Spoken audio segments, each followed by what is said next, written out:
काय कारवाई करण्यात आली सर आज? आज स्वातंत्र्य दिनाच्या दिवशी काही टुकार मुलं जास्ती करून आम्ही जवळपास 16 गाड्या आणल्या आहेत. त्यातल्या 8 बुलेट आहेत आणि बाकीच्या काही मोठ्या गाड्या आहेत.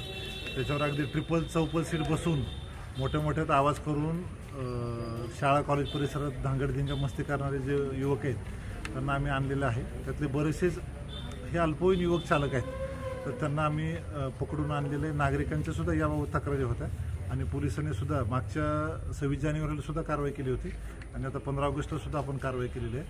तर माझं पालकांना आपल्या माध्यमातून आवाहन आहे की पालकांनी किमान एवढी काळजी घ्यायला पाहिजे की आपल्या अल्पवयीन मुलाच्या ताब्यात वाहन देऊ नये आणि अति वेगानं म्हणजे स्वतःचाही तो काहीतरी करून घेईल आणि दुसऱ्याला पण मोठी गंभीर इजा होईल अशा प्रकारे मुलं हे गाडी चालवताना मिळून आलेत आणि आपण त्याच्यावर आज कारवाई केलेली आहे. सर, अल्पवयीन मुलांचं गाडी चालवण्याचं प्रमाण मोठ्या प्रमाणात वाढलं आहे. बारामतीमध्ये भरधाव वेगाने ते चालवतात. आगामी काळात कशा पद्धतीने कारवाई केली? येत्या आठवड्यात किंवा येत्या 15 दिवसात आपण यावर एक मोठी मोहीम राबवणार आहे की प्रत्येक शाळा कॉलेज परिसरात शाळा भरताना आणि सुटताना ही कारवाई केली जाईल. आम्ही शाळा